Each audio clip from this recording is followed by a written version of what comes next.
இன்னைக்கு லேடிஸ் கார்னரில் வீட்டில் வேஸ்ட்டாக தூக்கி போடுற ஹேண்ட்பேக்கை வச்சு வீட்டுக்கு தேவையான அழகழகான 4 பொருள் எப்படி செய்கிறதுன்னு பார்க்கலாமா? அதுக்கு ஃபஸ்ட்டு ஹேண்ட்பேக்கை வந்து நம்ம பார்ட்டாக வந்து நம்ம கட் பண்ணி எடுத்துக்கணும். அதாவது அதோட ஃப்ரண்ட் சைடு, பேக் சைடு, அதுக்கப்புறம் அந்த பாட்டம் சைடு. ஃபஸ்ட்டு வந்து பாட்டம் சைடு வந்து நம்ம ஒன்று எடுத்துக்கலாம். அதில் வந்து காலியான டேப் வச்சு மார்க் பண்ணிக்கலாம். 2 இந்த மாதிரி வச்சு மார்க் பண்ணி நம்ம கட் பண்ணி எடுத்துக்கலாம். இதை வந்து நம்ம பென் ஹோல்டராக கூட நம்ம கன்வெர்ட் பண்ணிக்கலாம். ஆனால் இன்றைக்கி வந்து நம்ம ஒரு மூடி போட்டு மூடி வைக்கிற மாதிரி ஒரு ஹோல்டர் சின்னதாக வந்து பண்ண போகிறோம்.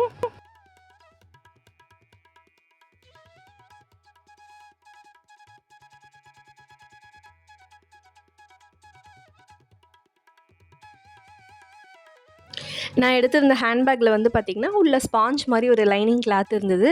ஸோ 2மே அது தனியாகவே எடுத்துகிட்டு வந்தது. ஸோ அதை க்ளூகன் வச்சு நான் ஒட்டிக்க போகிறேன். ஃபஸ்ட்டு இப்போ வந்து நம்ம 2 கட் பண்ணி வச்சோம் இல்லையா, அந்த செலோ டேப்பில் அந்த பிளாக் கலரில் இருக்கிறத மட்டும் ஃபஸ்ட்டு வந்து ஒட்டிக்க போகிறேன். வேணும்னா 2மே கூட ஒட்டிக்கலாம்.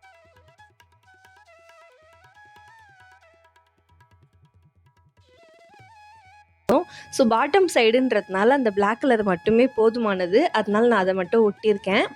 அதுக்கப்புறம் பார்த்திங்கன்னா அப்புறம் ஒரு ஜிம்மிக்கு ஆல்ரெடி தொலைஞ்சிருந்ததால் ஒரு ஜிம்மிக்கு சும்மா இருந்தது. ஸோ அந்த ஜிம்மிக்கு பாட்டமை மட்டும் நான் வந்து கட் பண்ணி எடுத்திருக்கேன்.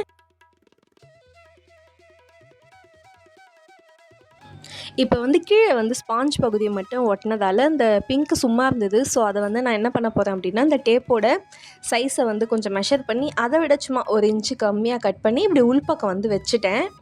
ஹேண்ட்பேக்கோட பாட்டம் வந்து நல்லா திக்காக இருக்கிறதுனால ஸோ அதை நம்ம வந்து இந்த மாதிரி மூடியாகவும் ஒட்டி ரெடி பண்ணியாச்சு.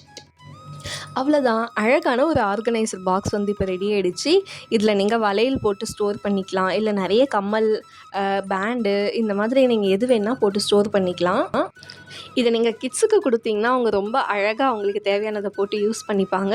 ஸோ இதில் பெருசாக செலவு எதுவுமே கிடையாது. ரொம்ப சீப் அண்ட் பெஸ்ட்டாக சூப்பராக வந்து நம்ம ஒன்று செஞ்சு முடிச்சிட்டோம். அடுத்து என்ன செய்யலாம் அப்படின்னு பார்க்கலாம். அடுத்து வந்து பார்த்திங்கன்னா, இந்த பேக்கோட உள்பக்கம் வந்து இந்த மாதிரி ஸ்பாஞ்ச் இருக்கும் இல்லையா, ஸோ அந்த ஸ்பாஞ்ச் வந்து ஒரு பக்கத்தில் வந்து தனியாக எடுத்துகிட்டு வந்தது. ஸோ அந்த ஸ்பாஞ்ச் வச்சு ஒரு அழகான வத்தி ஸ்டாண்ட் எப்படி செய்கிறதுன்னு பார்க்கலாமா? ஃபஸ்ட்டு ஒரு பேப்பர் கட்டிங்கில் இந்த மாதிரி பெட்டல்ஸ் மாதிரி நீங்கள் கட் பண்ணி எடுத்துக்கோங்க. ஸோ அதே மாதிரி இந்த ஸ்பாஞ்சில் வந்து நீங்கள் இந்த ஷேப்பில் வந்து கட் பண்ணி எத்தனை வேணுமோ அத்தனை வந்து கட் பண்ணி எடுத்துக்கோங்க.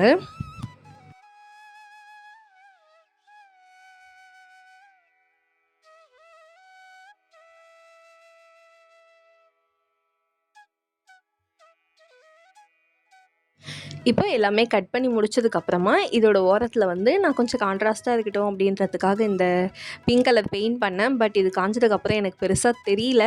பட் ஜஸ்ட்டு வந்து நான் ட்ரை பண்ணி பார்த்துருந்தேன். இப்போ வந்து க்ளூகன் நல்லா ஸ்ட்ராங்காக இருக்கும் அப்படின்றதுனால ஒரு வேஸ்ட்டு மூடி வந்து எடுத்துக்கிட்டேன்.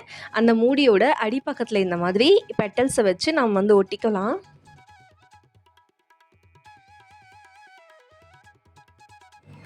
ஃபஸ்ட்டு ஒரு 5 பெட்டல்ஸ் வந்து இந்த மாதிரி ஒட்டிட்டு அதுக்கப்புறமா அடுக்கடுக்காக அப்படியே வந்து கீழே வந்து ஒட்டிக்கிட்டே வந்துட்டோம் அப்படின்னா கொஞ்சம் நல்லா அடர்த்தியாக அழகான ஒரு லோட்டஸ் ஸ்டாண்டு மாதிரி ஒரு ஸ்டாண்டு வந்து நமக்கு ரெடி ஆகிடும்.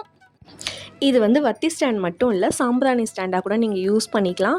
கொஞ்சம் பெரிய சைஸ் மூடியாக எடுத்தீங்க அப்படின்னா நம்ம சாம்பிராணிலாம் வந்து கொளுத்தி வைக்கும்போது அந்த சாம்பல்லாம் வந்து நமக்கு தரையில் விழுந்துடும், ஃபேன் போட்டோன்னா பறக்கும். இந்த மாதிரி கப்பில் வச்சு யூஸ் பண்ணும்போது உங்களுக்கு டஸ்ட் எங்கேயுமே பறக்காது, இதிலே கலெக்ட் ஆகிடும். இப்போ பாருங்கள், ரொம்பவே அழகான ஒரு ஸ்டாண்டு ரெடி ஆகிடுச்சு. இந்த மூடியோட சென்டரில் உட்கார மாதிரி ஒரு தெர்மாக்கோலை வந்து வட்டமாக கட் பண்ணி அதில் வந்து இன்சர்ட் பண்ணிக்கலாம். இது வந்து ஹேண்ட்பேக்கோட இன்சைடில் பண்ணியிருக்கேன். நீங்கள் ஹேண்ட்பேக்லேயே ஸ்ட்ரெயிட்டாக கூட பண்ணிக்கலாம். ஏன்னா விதவிதமாக கலர்ஸில் வந்து நமக்கு ஹேண்ட்பேக் இருக்கும். ஸோ அதில் பண்ணும்போது இன்னுமே வெரைட்டியாக இன்னும் அழகாக இருக்கும்.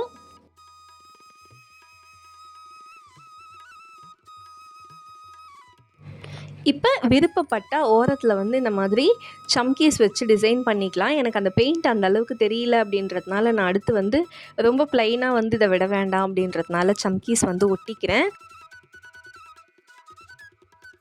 நம்ம எடுக்கிற மூடியை வந்து அந்த கிளாத்துக்கு கான்ட்ராஸ்ட்டாக நீங்கள் எடுத்தீங்க அப்படின்னா இது வந்து பார்க்குறதுக்கு கொஞ்சம் நல்லாயிருக்கும். ஏன்னா இதில் பெருசாக நம்ம எதுவும் பெயிண்ட் அடிக்க போகிறதில்ல, எதுவுமே டெக்கரேட் பண்ண போகிறதில்ல. ஸோ சிம்பிளாக நம்ம வந்து ரெடி பண்ணுறதுனால இந்த மாதிரி நம்ம சூஸ் பண்ணும்போதே கான்ட்ராஸ்ட்டாக எடுத்துட்டோம் அப்படின்னா பெருசாக வந்து இதில் டெக்கரேஷன் பண்ணுறதுக்கான ஒரு செலவும் கம்மி, சீப் அண்ட் பெஸ்ட்டாக வந்து நம்ம சூப்பராக வந்து செஞ்சிடலாம். இப்போ நம்ம ஒட்டியிருக்கிறதுல இந்த மேலே இருக்க பெட்டல்ஸை மட்டும் நம்ம கையில் சும்மா அப்படி மடித்து விட்டோம் அப்படின்னா அது நமக்கு வந்து அழகாக தாமரை இதழ் மாதிரி மேல் பக்கமாக கொஞ்சம் ஃபோல்டாகி அழகாக இருக்கும். அவ்வளோதான், அழகான வத்தி ஸ்டாண்ட் வந்து ரெடி ஆகிடுச்சு. நீங்களும் கண்டிப்பாக ட்ரை பண்ணி பாருங்கள்.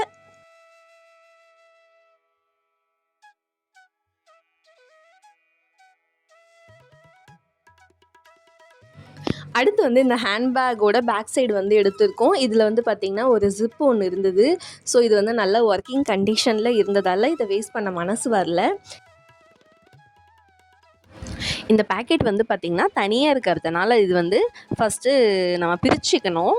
பிரித்து விட்டுட்டு இதோட அடிப்பக்கமாக வந்து கட் பண்ணிவிட்டு 2 பக்கமுமே வந்து 2 துணியை வந்து இப்படி நம்ம விரித்து விட்டோம் அப்படின்னா நம்மளுக்கு சென்டரில் வந்து அந்த ஜிப்பு போடுற பகுதி வந்து ஓப்பன் ஆகும்.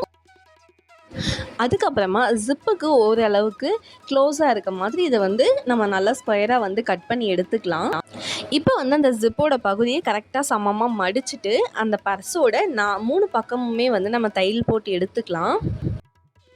இந்த மாதிரி நீங்கள் தைக்கும்போது இந்த ஜிப் பகுதியிலே வந்து நம்ம இப்போ தைச்சதை விட்டு நம்ம திருப்பிக்கலாம். இப்போ வந்து பாருங்கள், க்யூட்டான ஒரு பவுச் வந்து நமக்கு ரெடி ஆகிடுச்சு. இது வந்து நம்ம கிட்ஸுக்கு அழகாக வீட்லேயே ஸ்டேஷ்னரி ஐட்டம்ஸ் போட்டு யூஸ் பண்ணுறதுக்கு கொடுக்கலாம். இல்லை நம்மளே கூட வந்து ஒரு ஹேண்ட்பேக்கில் ஒரு மினி பவுச்சாக வந்து நம்ம யூஸ் பண்ணிக்கலாம்.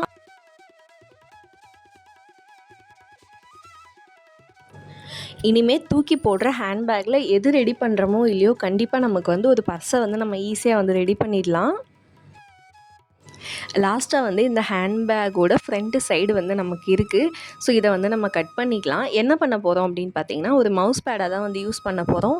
ஸோ இதில் வந்து டிசைன் வந்துட்டதால் நம்ம வந்து கொஞ்சம் பெரிய ஷேப்லேயும் நமக்கு விருப்பப்பட்ட ஷேப்லேயும் வந்து கட் பண்ண முடியல. ஸோ இருக்கிறத வச்சு ஒரு டிசைனில் வந்து நான் கட் பண்ணி எடுத்திருக்கேன்.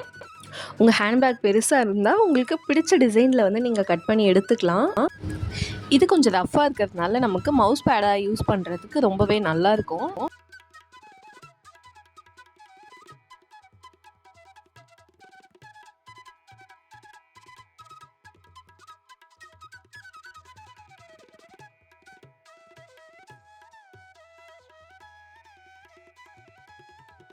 அவ்வளோதான், க்யூட்டான மவுஸ் பேட் வந்து இப்போ நமக்கு ரெடி ஆகிடுச்சு.